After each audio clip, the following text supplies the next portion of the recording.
오늘 본문 말씀은 나시린에 관한 말씀입니다. 나시린은 구별하다는 뜻을 가진 나자르에서 나온 말입니다. 그래서 거기에서부터 시작된 나시린, 또 세상적 욕망을 끊어버리고 자신을 구별해서 여호와께 헌신하기로 서원한 그런 사람을 가리키는 것입니다. 나시린 중에는 우리에게 익숙한 이름들이 있습니다. 삼손, 세례 요한 같은 그런 사람이에요. 하나님의 직접적인 명령에 따라서 나시린이 되어서 평생토록 헌신한 그런 사람이지요. 그리고 사무엘과 같은 나시린도 있었는데 부모가 서원해서 나시린이 된 그런 사람이에요. 또 오늘 본문에 나와 있는 것처럼 스스로 자원해서 나시린이 된 그런 사람도 있습니다. 어떤 모양이 되었든 나시린에게 있어서 중요한 것은 하나님께 자신의 삶을 드려서 하나님의 일을 최우선에 두고 하나님의 영광을 인생의 목표로 삼는 그런 사람이라는 것입니다. 그러기 위해서는 자신을 철저하게 구별하는 것. 우리가 계속해서 민수기 말씀을 묵상해 오지만 5장부터 특별히 강조하는 말씀이 그 말씀이지 않습니까? 거룩한 삶을 살아야지 된다. 하나님의 백성들은 거룩해야지 된다. 그 거룩한 삶을 사는 것이 나시린에게, 더군다나 나시린에게는 최우선이 돼야지 되겠죠. 2절 말씀을 보시면 이스라엘 자손에게 전하여 그들에게 이르라. 하나님께서 모세에게 말씀하셨어요. 남자나 여자가 특별한 서원 곧 나시린의 서원을 하고 자기 몸을 구별하여 여호와께 드리려고 하면, 여기 말씀 보면 나시린에는 남녀 구별이 없죠. 자기 몸을 구별하여 이렇게 말씀하셨는데, 히브리인들에게 몸은 영과 육 전체를 다 포함하는, 아우르는 그런 말이죠. 삶 전체를 말하는 것입니다. 나시린은 영육, 자신의 삶을 온전히 구별해서 하나님께 드려야지 되는 것입니다. 구별이라는 말을 우리가 잘 이해해야지 됩니다. 구별은 나시린으로서 해야 할 일과 해서는 안 되는 일, 하나님의 백성으로서 성도로서 해서는 안 되는 일, 또 반드시 해야지 될 일.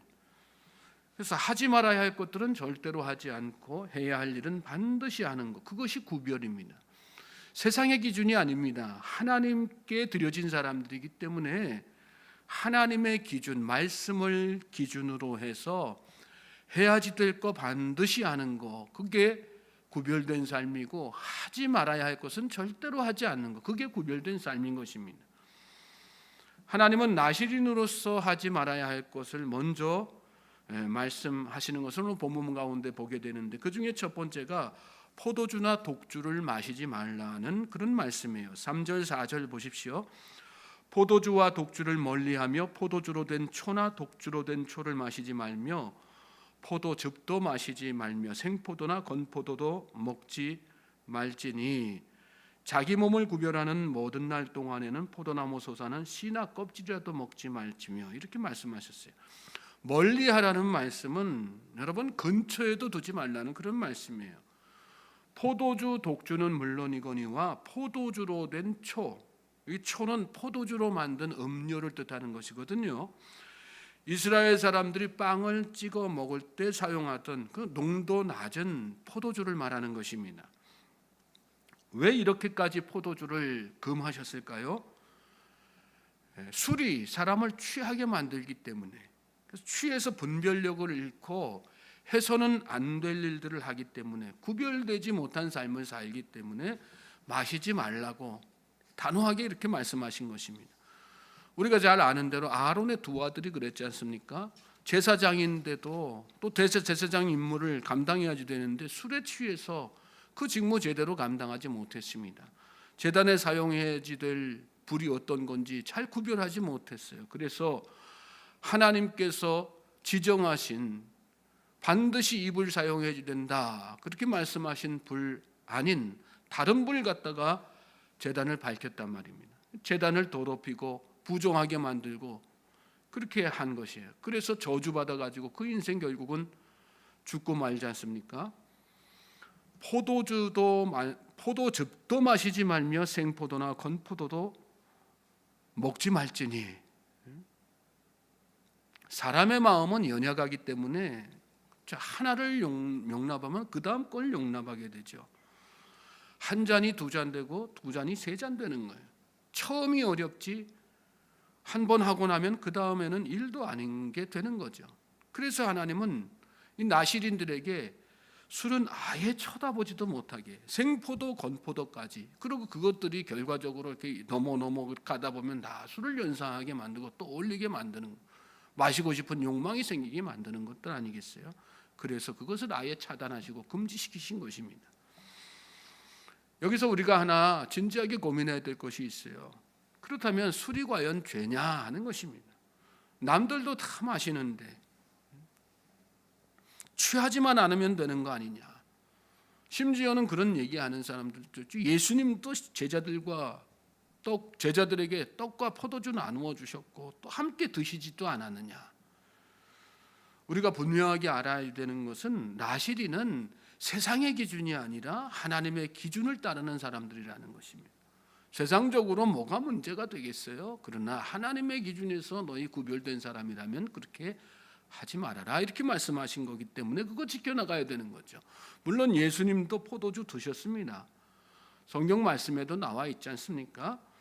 제자들에게 또 나누어 주시기 또 하셨습니다. 그러나 그때의 상황은 지역의 특성상 맹물이 음용수로 조갑하지 못하기 때문에 빵을 먹을 때 물 대신할 그런 음료가 필요하니까 그렇게 하신 것이죠. 또 우리가 한 가지 더 정확하게 알아야 될 것은 예수님은 그럼에도 불구하고 포도주를 술로 대놓고 마신 적이 한 번도 없으시다는 거예요. 빵을 찍어서, 엄밀히 말하면 포도주로 만든 초, 여기 말씀 가운데 나오지 않습니까? 포도주로 만든 초에 빵을 찍어서 드신 것입니다.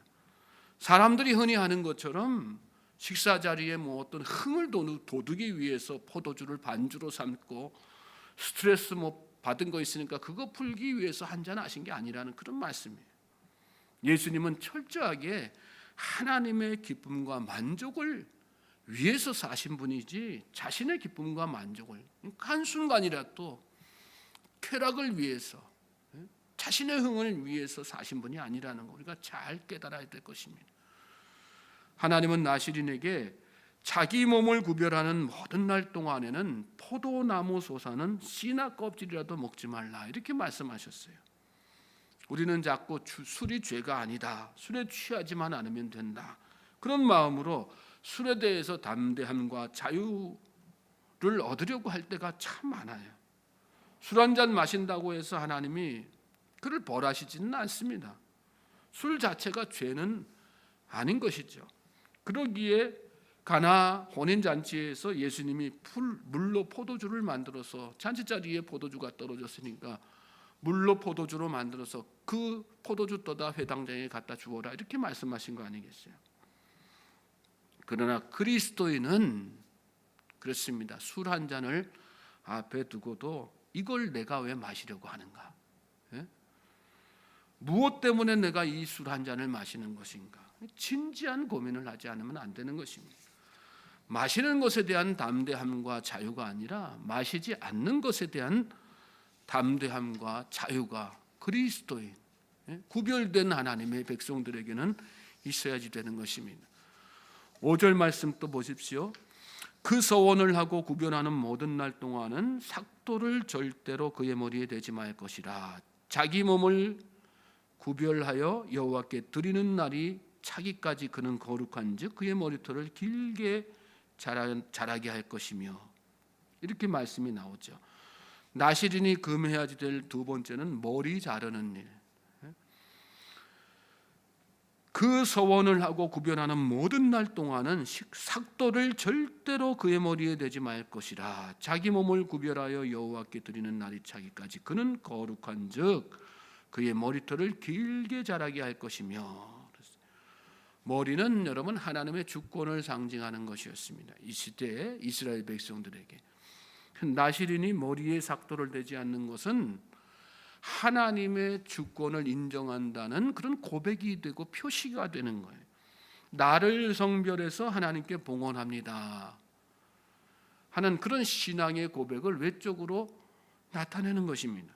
그게 나시린을 뜻하는 나자르의 의미입니다.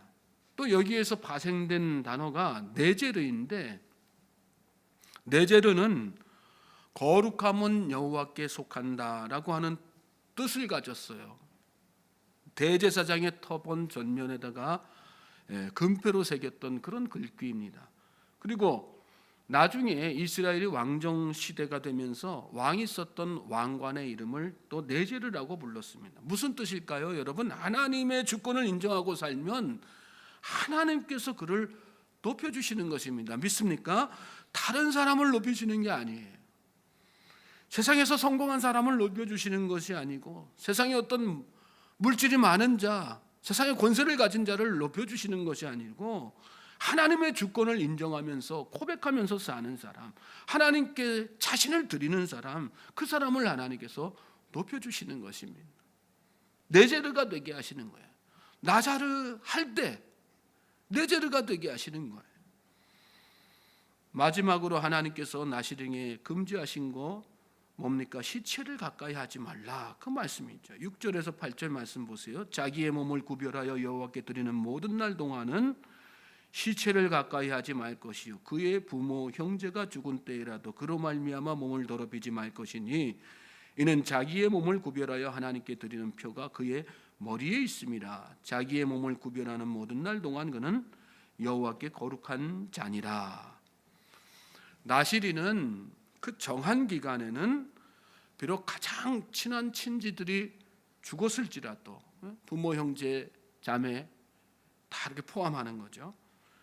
그럴지라도 그 시체와 접촉해서는 안 됐습니다. 왜냐하면 사람이 죽는다는 것은 결국은 죄 때문이거든요. 그래서 시신은 죄의 결과로 보았기 때문에, 또 부정한 것으로 그래서 여겨졌기 때문에, 그래서 절대로 부정한 것과 접촉하지 않도록 하시기 위해서 그러신 것입니다.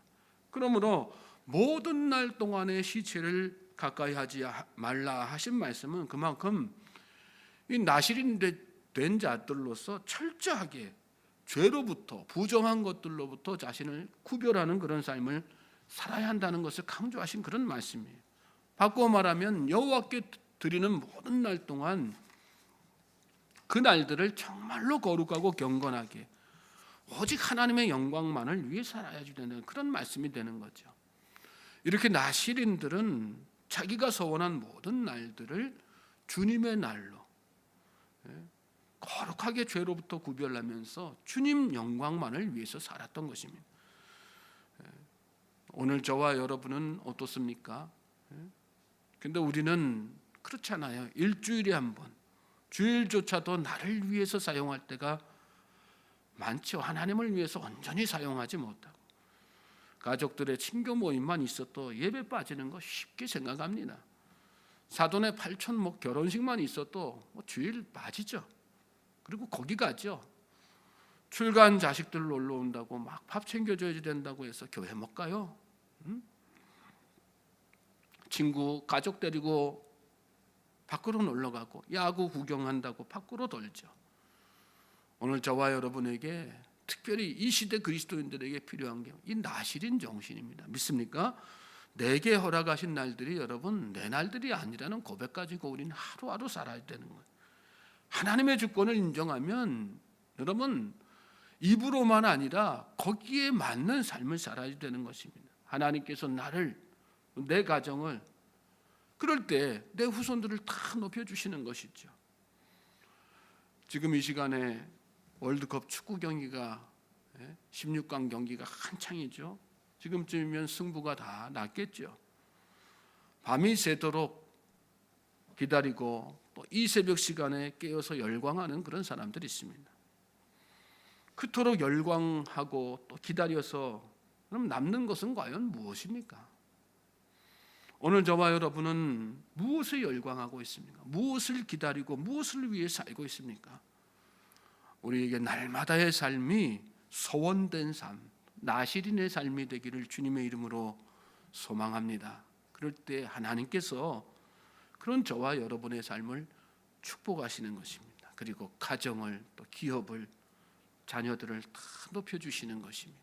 나자르가 내재로 된다는 생각을 여러분 잘 하시고 오늘 내가 하나님 앞에 바로 소원될 때 하나님께서 예비하신 모든 축복을 삶 가운데서 누리게 하신다. 나를 높여주신다.